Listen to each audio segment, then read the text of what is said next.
And we will be moving forward. I will give the floor to Sheba Najmi, a founder of Code for Pakistan. She will explore how the open government, digital innovation, user-centered design can streamline government and strengthen democracy. As soon as we up a little bit over the time, I think I'll add up those minutes you really need for your speech. We won't be taking any questions, but you are welcome to discuss Ms. Najmi's presentation at the coffee break, and anytime it is comfortable for you, you'll also see the contacts of Ms. Najmi in her presentation. You will see the contacts and the email. Thank you. Там і електронна адреса, і контактна інформація. Дякую.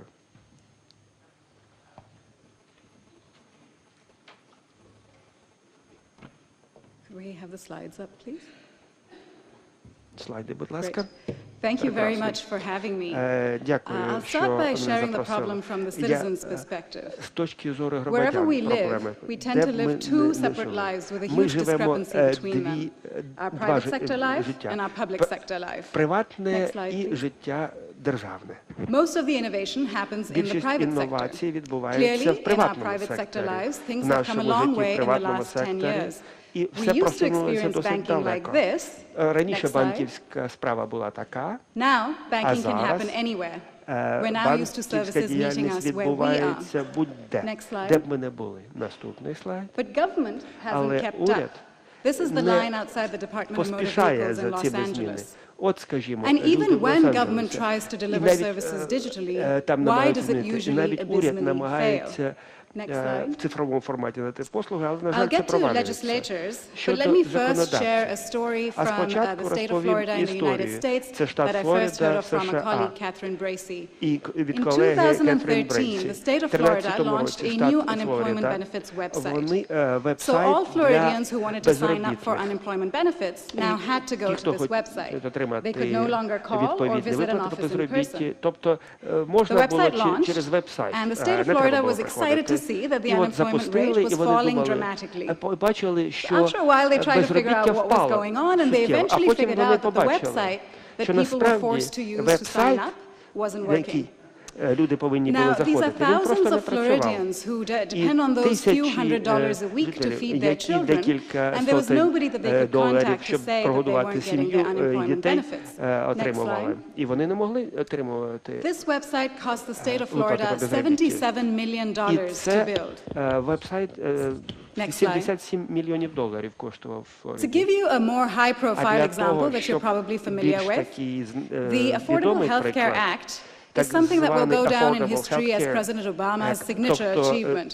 It was something that presidents in the United States were trying to get done for 75 years and failed, and he was able to get it done. But it almost fell apart. Next slide. Not because of obstructionism in Congress, but it almost fell apart because of a broken website. Now think about that. The most important legislation in modern American history almost didn't work because a website didn't work. It was a high enough profile crisis that Obama was able to bring all of the top technologists from around the country to go to DC and fix it. And they worked round the clock for 100 days straight until they got it working. And they were able to change the sign-up flow from 15 screens to 3, which meant that millions more people could now sign up for healthcare. But this disaster was not an anomaly.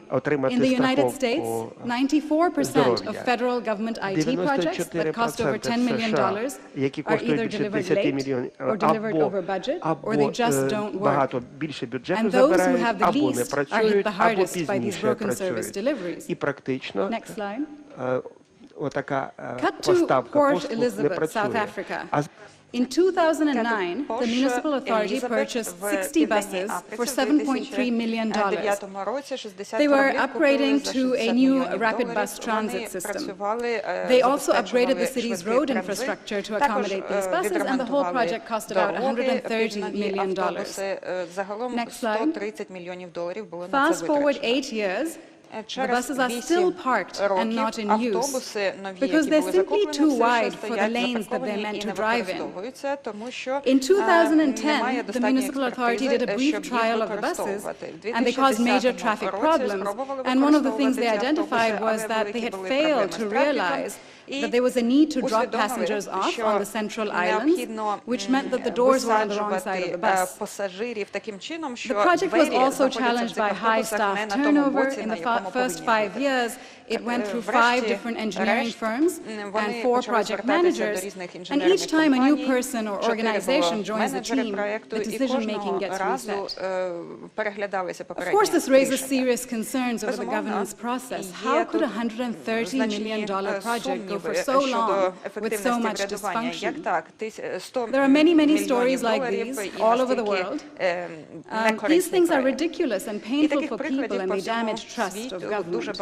Next slide.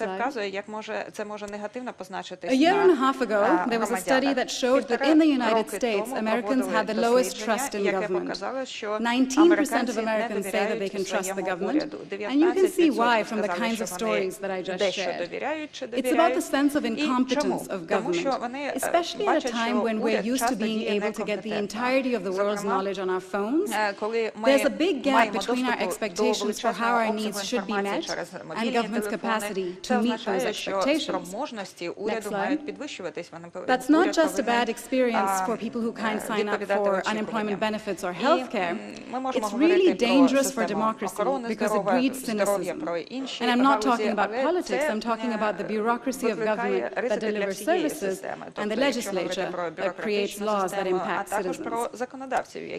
Next slide. It's not hard to see that all over the world, trust in government is highly correlated with government efficiency and service delivery. And as the private sector rapidly innovates, that gap in trust keeps getting wider. But take heart, I'm here to tell you that there is actually some pretty innovative stuff happening in government, and there is room for a lot more. Next slide. Cut to Mexico City. In 2013, the Mexico House of Representatives signed a contract with a software development firm to build an app that legislators could use to track bills. So this app would just be for the handful of legislators in the House, and the contract was a 2-year contract for $9.3 million. Now, a lot of people were really angry about this, especially technology geeks who knew that $9.3 million is an absolutely outrageous sum of money for what is a relatively simple app. But instead of taking to the streets and protesting, they issued a challenge. Next slide. They asked programmers in Mexico to build something better and cheaper, and they offered a prize of $9,300, 1,000 times cheaper than the government contract, and they gave the entrants 10 days. Next slide. And in those 10 days, 173 people registered to submit apps, 5 of which were presented to Congress and are still in the App Store today. Next slide. And because of this action, that contract was vacated. And now this has sparked a movement in Mexico City, led by one of our civil society partners, Code for Mexico City. So what you see is that ordinary citizens saw things that could be working better, and they decided to fix them. And not only did they address the immediate issue that they set out to fix, but they're creating a new 21st century ecosystem of participation. They're creating a whole new set of ways for people to be involved, besides voting or protesting or signing a petition. Now, people can do more thanks to technology. Citizens can actually use their skills to build government. Next slide. Codeando Mexico went on to collaborate with the federal government to launch Retos Públicos. This is the Public Challenges program in which the country's entrepreneurs, innovators, and small to medium-sized businesses are invited to propose and develop solutions to the federal government's problems. Next slide. What I love about this is that it's not just seeking digital solutions to public problems, it's making government agencies open up their data, it's creatively changing the culture of government procurement, where large contracts usually go to large firms for large sums of money. It's cultivating a new ecosystem of civic technology entrepreneurs who are creating solutions in a user-centered, citizen-focused way, and it's government partnering with a civil society organization to meet citizens' needs where they базується на співпраці з неурядовими організаціями, з громадянським сектором. Our friend Tom Steinberg, who founded My Society, one of the first civic tech organizations in the UK, said that you can't think about governing without incorporating digital from the start in order to meet people's needs where they are. The important thing to note is that civil society is keen to help, to feel empowered to use their skills in a constructive way, to use their hands to build solutions rather than just use their voices to complain. Next slide. 5.5 years ago, I joined an organization in San Francisco called Code for America, which brings technologists to work with government to work on public problems. Code for America believes that it's going to take all citizens, bringing all of our skills to the table to make it work. In the technology sector, we have access to a way of thinking and technical skills and design skills that are not generally present in government. You need technologists working with government to show what's possible. Спеціалісти працювали з державою і показували, що можливо зробити. In 2012, I took a year off to do Code for America's fellowship program, which we call the Peace Corps for Geeks. над програмою, яка During називається this year, fellows partner with city governments to try to understand the needs of citizens and create web and mobile applications that meet those needs. залучали людей, аби розробляти I was partnered with the city and county of Honolulu, along with 2 other fellows. And when we started the year, we did a lot of needs finding and discovery interviews. And one of the things we learned, next slide, was that it was very hard for citizens to get access to city information. People were frustrated because they couldn't make sense of the information on the city's website, because it was all what government wanted to be telling the residents of Honolulu, not what people were trying to find out.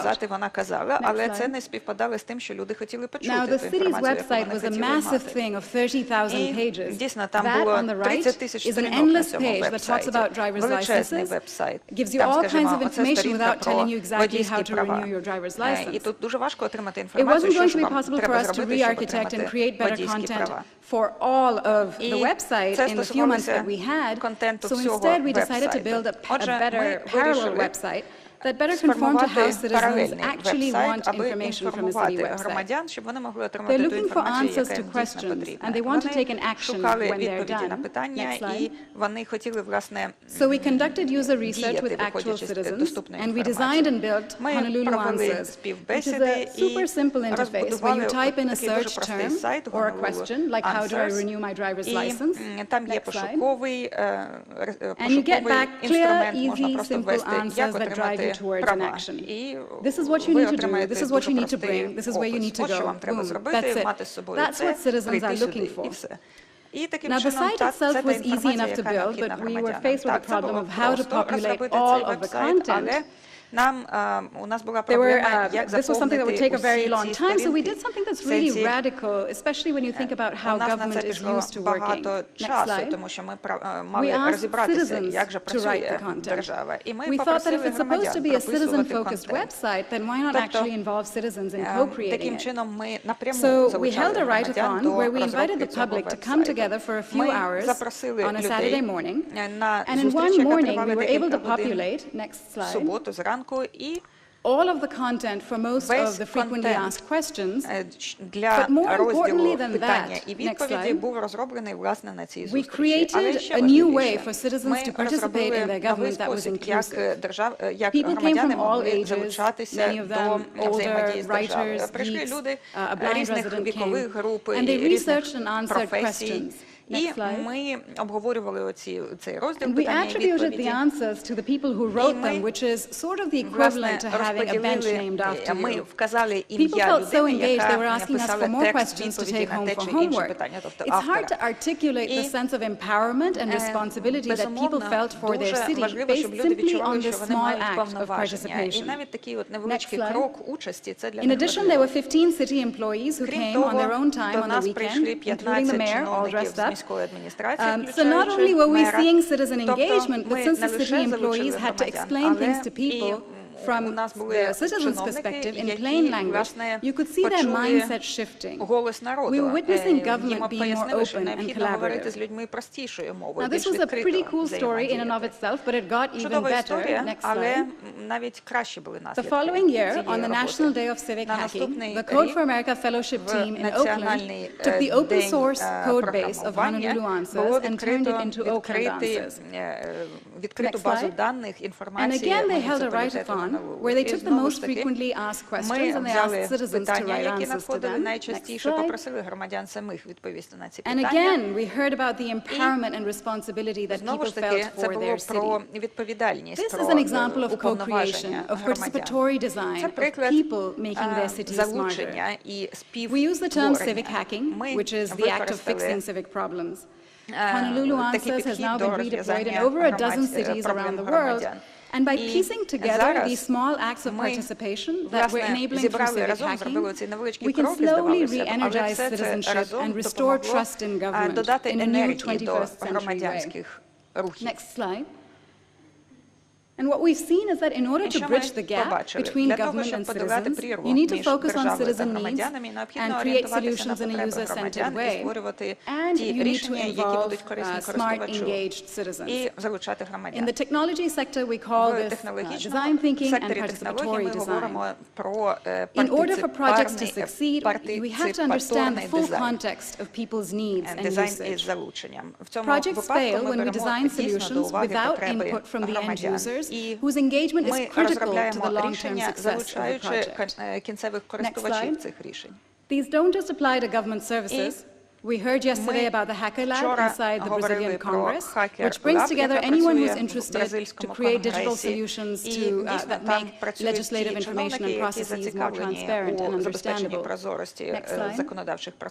Likewise, in Ghana, the Parliament Committee partnered with a civil society organization to launch a government assurances website, which allows monitoring of promises made in the Parliament. Using technology makes it much easier to have accountability and to connect citizens to their Parliament. Next slide. So what does a non-digital example of participatory civic design look like?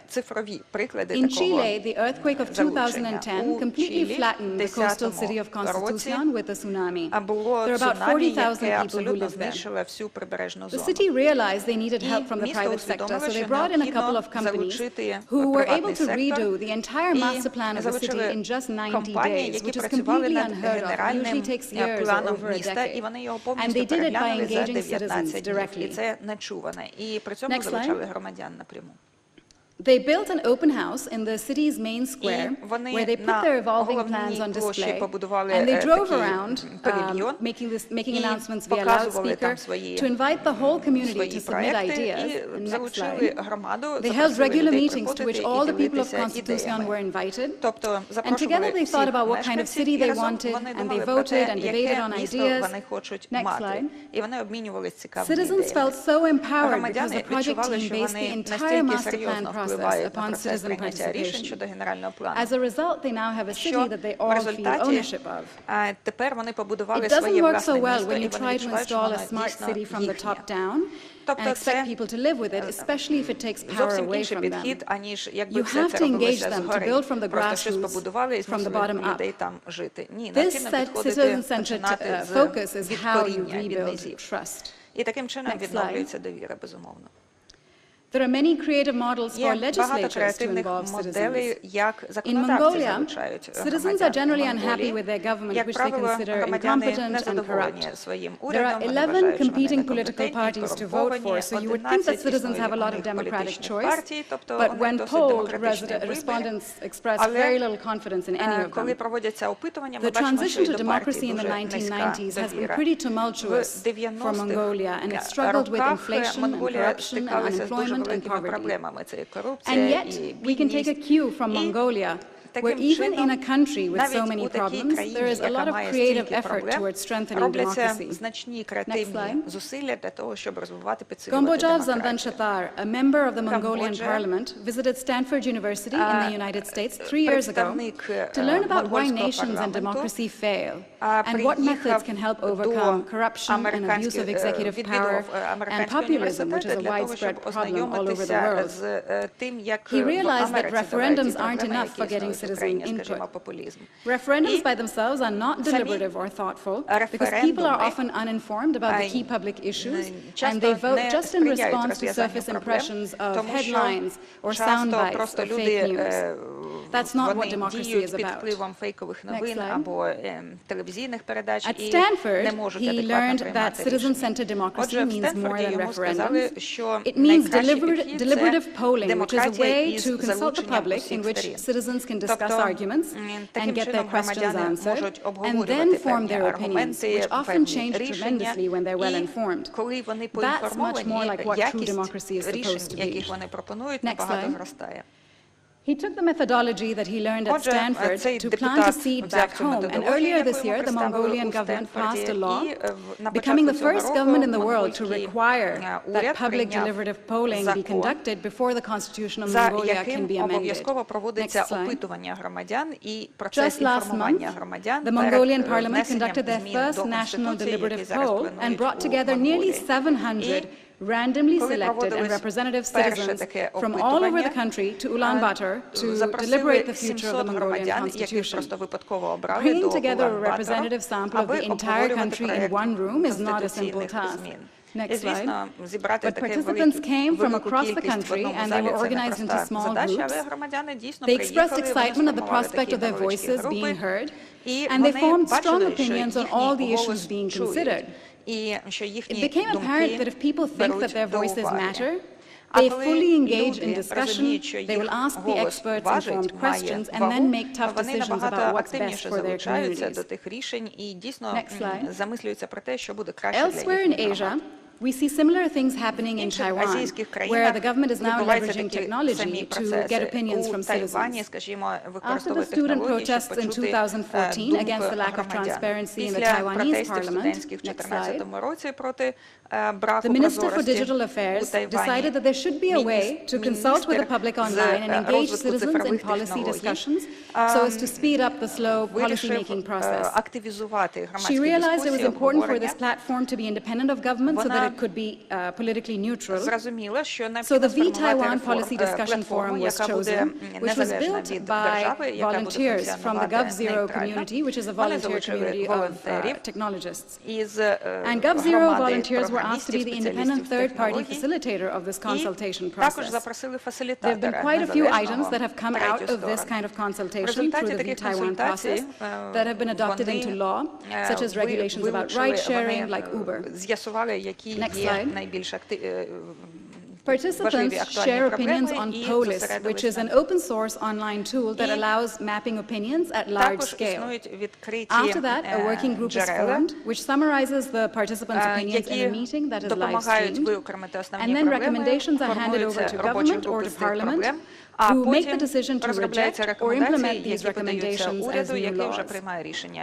One thing to note, keep in mind when you're doing this online, is that you need to ensure that all groups are represented equally, especially those who don't have access to the internet. So for each consultation, the V-Taiwan facilitators reach out to the relevant stakeholders to ask them to participate in the process. For instance, in the ride-sharing consultation, they had participants who were taxi drivers and Uber drivers and citizen passengers. This citizen consultation process has brought about citizen participation and engagement, transparency, and collaboration with a civil society organization. All of these serve to bridge the gap between government and citizens. Next slide. 4 years ago, I founded Code for Pakistan, which introduced civic hacking and civic innovation to Pakistan. We do a number of things, including running a fellowship program in partnership with the KP province's government and the World Bank.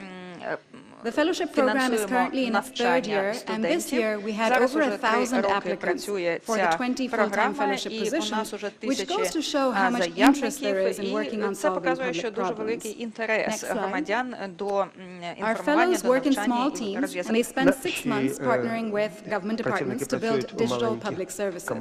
And we're currently proposing to the government to create Pakistan's first government digital services unit.